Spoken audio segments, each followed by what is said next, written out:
اللہ ہی جواب ہے تمہارے ہر سوال کا، تمہارے ہر مسئلے کا، ہر درد کا، ہر دعا کا جواب بس اللہ ہے۔ اللہ سے تعلق میں تمہاری مشکلات کا حل پوشیدہ ہے۔ کچھ راز رب سے جڑنے کے بعد ہی سامنے آتے ہیں، کچھ مصلحتیں اللہ اپنے بندے کو صحیح وقت پر سمجھاتا ہے، کچھ زخموں کو ایک عرصہ تازہ رکھا جاتا ہے تاکہ تمہارا دل رب سے جڑا رہے۔ انسان سوچتا ہے کہ کاش ایسا کر لیتا تو ایسا ہوتا، مزید کوشش کر لیتا تو جیت جاتا، مگر ایسا ہوتا نہیں۔ حتمی فیصلہ بس مالک کا ہوتا ہے، جو اللہ چاہتا ہے وہی ہوتا ہے۔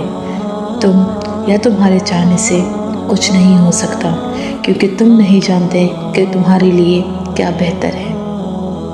اگر وہ چاہے تو تمہارا مخالف بھی تمہیں تمہاری منزل تک پہنچا دے گا۔ زندگی کے خارجی اور داخلی راستوں پر پہرے نہیں بٹھائے جا سکتے، بس جو آئے اس کو خوش دلی سے خوش آمدید کہیں، اور جو جانا چاہے اسے الوداع کہہ کر رخصت کر دیں۔ یہی اعلیٰ ظرفی ہے، کیونکہ جو طے پا چکا ہے وہ ہو کر رہتا ہے۔ ہماری زبردستی ہمیں تکلیف میں مبتلا کرنے کے علاوہ اور کچھ نہیں کر سکتی۔ ہر تعلق مسافرانہ ہے، اور جو کہانی رب العزت کے سپرد کر دی جاتی ہے نا، اس کہانی کا اختتام کبھی اداس نہیں ہوتا۔ ہر چیز انسان کے بس میں نہیں ہوتی، اور نہ ہی حالات ہمیشہ تمہاری مرضی کے مطابق ہوتے ہیں۔ کبھی کبھی تمہیں ان لوگوں سے بھی ملنا پڑتا ہے جن سے تم نہیں ملنا چاہتے، اور ان لوگوں سے بھی بچھڑنا پڑتا ہے جن سے تم بچھڑنا نہیں چاہتے۔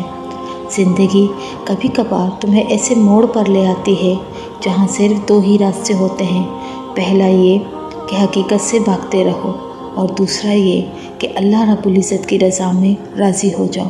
مگر تم حقیقت سے زیادہ سراب کو اچھا سمجھتے ہو، تم حقیقت سے بھاگنے کو زیادہ آسان سمجھ لیتے ہو، تبھی ساری عمر بھاگتے رہتے ہو، اور تم اتنا دور نکل آتے ہو کہ اللہ تو کیا تمہیں اپنی ذات بھی دکھائی نہیں دیتی۔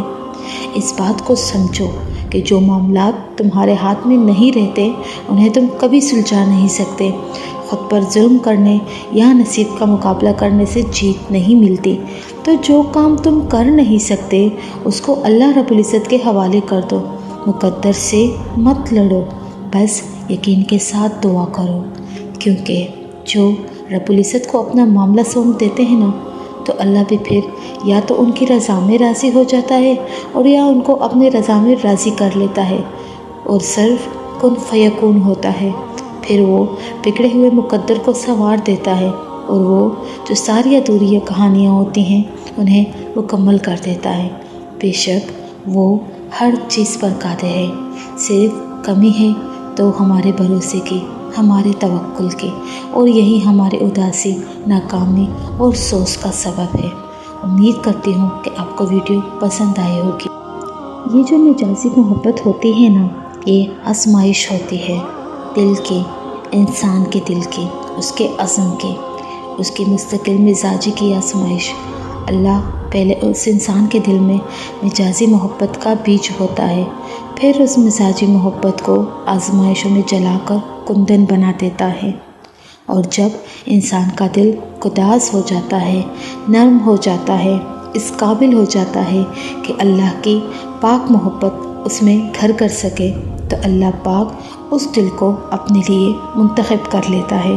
اور پتہ ہے اللہ پاک ایک انسان کے لیے دوسرے انسان کی محبت کا انتخاب پہلے کیوں کرتا ہے؟ اللہ پاک آزماتا ہے انسان کو اس کے ہی جیسے دوسرے انسان کے ذریعے آزماتا ہے، تاکہ اس کے دل کی آزمائش ہو سکے۔ اس دل کو ایک کا ہو کر ہی رہنا ہی نہیں آتا، اور جب انسان اسے دوسرے انسان کے ہاتھوں ٹوٹ جاتا ہے نا، جیسے اس نے ایک بنا رکھا ہوتا ہے، تو اللہ ہی سب سے پہلے یاد آتا ہے، اور بس پھر اللہ ہی یاد رہ جاتا ہے۔ ہر محبت، ہر تعلق، ہر رشتے کی ڈور اس مہربان محبت کرنے والے اللہ پاک کی ذات سے جڑ جاتی ہے۔ یہ جو مجازی محبت ہوتی ہے نا، یہ بس پہلا قدم ہوتا ہے، بارش کا پہلا قطرہ ہوتا ہے۔ ہماری مٹی میں کہاں جذب ہو جاتا ہے پتہ ہی نہیں چلتا، بس پھر محبت باقی رہتی ہے، اور وہ محبت ہے اللہ۔ شیخ عبد القادر جیلانی کہتے ہیں کہ اپنے دل کو ایسا کشکول بنا لو جس میں کسی کی محبت ٹھہر نہ سکے۔